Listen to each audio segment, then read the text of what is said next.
Meghan Markle just could not keep quiet. She opened her mouth, and the fallout is nuclear. King Charles is in the crosshairs. William and Catherine are quietly pulling ahead, and the entire narrative Meghan has spent years crafting is starting to collapse in real time. For years, Meghan has positioned herself as a victim, the outsider, the woman who was forced out by a cold, racist institution. That story has been repeated so many times it almost became gospel in certain corners of the internet. But something shifted. In recent weeks, sources close to the situation claim Meghan has been talking, and not carefully. Private conversations, side comments, alleged remarks that have made their way back to the palace and beyond. And the content of those remarks? They land squarely on King Charles. According to multiple people familiar with the chatter, Meghan has been critical of the king in ways that go far beyond the usual "they never protected us" narrative. She has allegedly questioned his judgment, his priorities, and even his character in terms that people who heard him describe as surprisingly personal and surprisingly bitter. One source put it bluntly: she didn't just complain about the system. She went after the man sitting on the throne. Now, why does that matter so much right now? Because timing is everything in the royal family. Charles is still relatively early in his reign.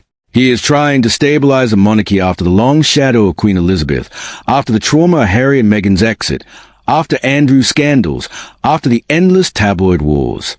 The last thing he needs is a Duchess of Sussex reigniting old fires with fresh, private-sounding attacks that somehow keep leaking into the public conversation. And yet here we are. The reaction inside royal circles has been described as a mixture of exhaustion and steel. One longtime courtier is said to have remarked that Meghan never learned the difference between speaking her truth and speaking herself into a corner. Another source close to the Wales household noted that every time Meghan escalates, William and Catherine simply refuse to engage in the same public theater. They keep their heads down, they do the work, and the contrast becomes louder than any press release. That contrast is exactly what this title is about. William and Catherine are pulling ahead, not with dramatic statements, not with Netflix specials or carefully timed podcast drops. They are pulling ahead the old-fashioned way, by showing up, by representing the crown, by letting the optics do the talking. While Meghan's name continues to dominate certain headlines for all the wrong reasons, the Prince and Princess of Wales keep stacking quiet victories. Think about the last several months. Catherine has been carefully rebuilding her public presence after her health challenges. The photos of her at public engagements, the carefully chosen outfits, the soft but firm messages about family and duty, it all lands differently now. William has been more visible on environmental and mental health initiatives, but also more visible simply as a future king who is not at war with half the family. Every joint appearance they make feels like a deliberate statement of continuity, stability, the opposite of the chaos that has followed the Sussexes. And Meghan? She could not keep quiet. Sources claim that in recent private settings she has returned again and again to Charles. Not just the usual grievances about the firm or the institution, but more pointed comment about how the king has allegedly prioritized other family members, how he has failed to evolve, how he has allowed the narrative to harden against her and Harry. Some of the language reported is sharper than anything that appeared in the Oprah interview or the Netflix series. One person who claims to have heard a version of these remarks said, "It felt less like criticism and more like she was still processing a personal rejection she never got over." Whether every detail of these reports is accurate is almost beside the point. The perception inside the palace is that Meghan is still talking, still feeding the machine, still unable to let the story rest. And that perception is toxic for her at a moment when public patience in the UK has largely run out. Let's be honest about the numbers for a second. Polling in Britain has been brutal for Meghan and Harry for a long time. Favorability ratings remain in the basement. The idea that the couple would one day return to a working role or even a semi-formal relationship with the family has faded into pure fantasy for most people who actually live in the United Kingdom. The American audience is a different story. There the victim narrative still has oxygen. But the gap between those two audiences has never been wider. And every time Meghan is reported to have blabbed something new about Charles, that gap grows. William and Catherine understand this dynamic better than almost anyone. They have watched the Sussex brand attempt to monetize royal proximity while simultaneously attacking the institution that created that proximity. They have seen the interviews, the books, the documentaries. and they have responded with almost monastic discipline. No public feuds, no matching interviews, no score settling. Just relentless, quiet work. The result is that whenever Meghan's name trends for drama, William and Catherine's names trend for relevance. That is not an accident. That is strategy. There is another layer here that people sometimes miss. King Charles himself has changed. The man who once seemed perpetually in his mother's shadow is now the monarch. He has his own style, his own priorities, and a clearer sense of the threats facing the crown. One of those threats is the endless drip of Sussex-related controversy that keeps the monarchy looking dysfunctional. Charles is said to be deeply protective of the institution at this stage of his life. He is also protective of the next generation, William, Catherine, and their children. Any private comment from Meghan that appear to target him personally are not just personal insults. They are seen as attacks on the stability he is trying to build. That is why the phrase "game over" is floating around certain circles right now. Not because Meghan is about to be formally cut off or stripped of titles. That remains extremely unlikely. But because the narrative she has spent years constructing is losing its power to shape events. The more she talks, the more the public, at least the British public, tunes her out. The more she criticizes Charles, the more William and Catherine look like the adults in the room. The more she keeps the old fights alive, the more the future of the monarchy looks like it belongs firmly to the Waleses. I want to pause on that last point because it is crucial. The monarchy is not a popularity contest between individuals in the way reality television is. It is a long game about legitimacy, continuity, and public consent. William and Catherine have been playing that long game with remarkable consistency. Meghan, for all her media skills, has often played the short game. The interview, the reveal, the headline. Those tactics can generate massive attention in the moment. They are far less effective at building the kind of durable public support a constitutional monarchy requires. And so we arrive at this strange moment. Meghan is still talking. Charles is still on the throne. William and Catherine are still rising. The gap between them is no longer just personal. It is institutional. It is generational. It is strategic.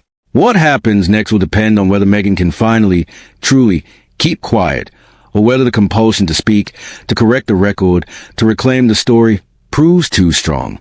History suggests the latter is more likely. And every time she does speak, the scoreboard tilts a little further toward the Waleses.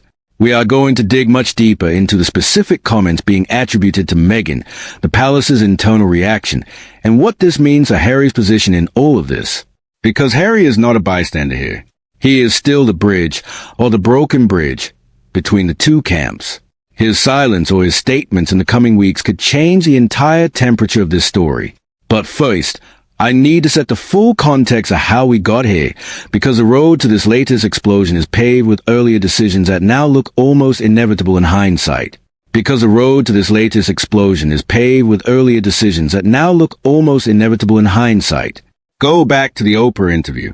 That was the first major public detonation. Meghan and Harry sat down and painted a picture of an institution that was cold, controlling, and, in their telling, racially insensitive. The world reacted. Some cheered. Many in Britain recoiled. Charles was cast as a distant patriarch who failed to protect them. The palace issued carefully worded statements and largely refused to trade blows in public. That restraint was deliberate. It was also a gamble. The gamble was that silence and dignity would eventually outlast the noise. For a long time it looked like a losing bet. The Netflix series, the memoir Spare, the endless interviews, each one added new layers of grievance. Each one kept the Sussex brand alive in the American market, while further alienating the British one. Yet something crucial happened after the Queen's death and Charles' succession. The monarchy stopped reacting and started consolidating. William and Catherine accelerated their own public rhythm.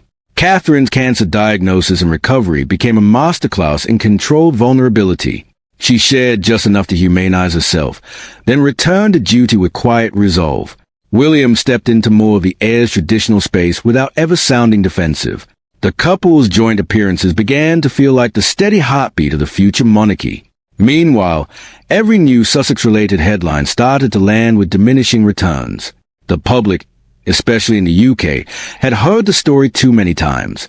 That is a context in which Meghan's latest alleged remarks about Charles land like a match on dry tinder. Sources claim the comments were not made in a formal interview or on a podcast. They emerged from private conversations that somehow found their way into the wider gossip ecosystem, the classic royal way. In these accounts, Meghan is said to have expressed frustration that Charles has chosen sides more openly since becoming king, that he has allowed William greater freedom to distance the Wales household from the Sussexes, and that the king has prioritized institutional stability over family reconciliation. One particularly sharp alleged remark suggested that Charles had become the institution he once claimed to want to modernize. Whether those exact words were spoken or not, the perception that Meghan is still circling the king personally has hardened inside royal circles. The reaction from the Wales side has been, as usual, almost invisible.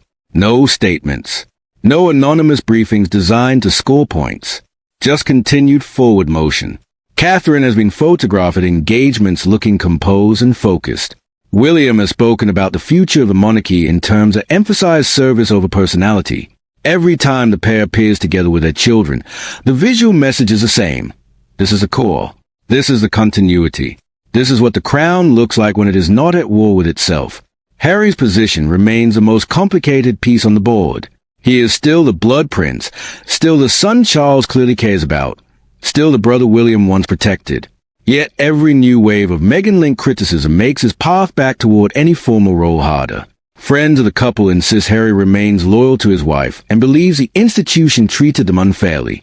Critics argue that Harry's silence in the face of fresh private attacks on his father is itself a choice. Either way, the space for reconciliation is shrinking. The more Meghan is perceived to be talking, the more the palace circles the wagons around Charles, William, and Catherine. There is a harder truth underneath all of this. The Sussex project was always going to face a structural problem. You cannot permanently monetize royal proximity while simultaneously trying to dismantle the mystique that creates that proximity. Attention is finite. Goodwill is finite. At a certain point, the audience, even a sympathetic one, begins to ask what the endgame is. Is it genuine reform of the monarchy? Is it permanent exile with occasional media drops? Is it a parallel royal brand built on grievance? The longer the answer remains unclear, the more the public defaults to the simpler narrative. The working royals are working, and the non-working royals are still talking. William and Catherine have never needed to say any of this out loud. Their advantage is structural. They are the future. Their children are the generation after that. They have the titles, the residences, the public roles, and, increasingly, the public's preference. Meghan's reported inability to stay quiet only accelerates the shift. Every private comment that leaks becomes another data point in the argument that the Sussexes cannot move on. Every data point strengthens the case for keeping the institutional distance intact. Look at the optics over the last year alone. Royal engagements, charity work, carefully managed family moments from the Waleses. On the other side, recurring stories of tension, financial pressures, and the same old grievances recycling in new packaging. The contrast writes itself. That is why the phrase pulling ahead is not just tabloid language. It is an accurate description of the trajectory. So where does this leave us? Meghan has once again demonstrated that she cannot or will not stay silent about Charles. The palace has once again chosen not to engage in a public food fight.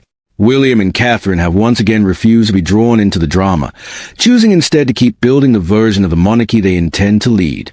The scoreboard is not measured in viral clips or Netflix views. It is measured in long-term public consent, institutional stability, and the quiet transfer of legitimacy from one generation to the next. Game over does not mean Meghan disappears. It means a particular game she has been playing, the game of perpetual victimhood, of keeping the royal family permanently on the defensive, is losing its power to dictate the terms. The crown is moving on. Charles is on the throne. William and Catherine are preparing for what comes after him. And every time Meghan is reported to have blabbed something new, the distance between those two realities grows a little wider. That is the real story behind the latest storm. Not just another leak. Not just another round of he said, she said.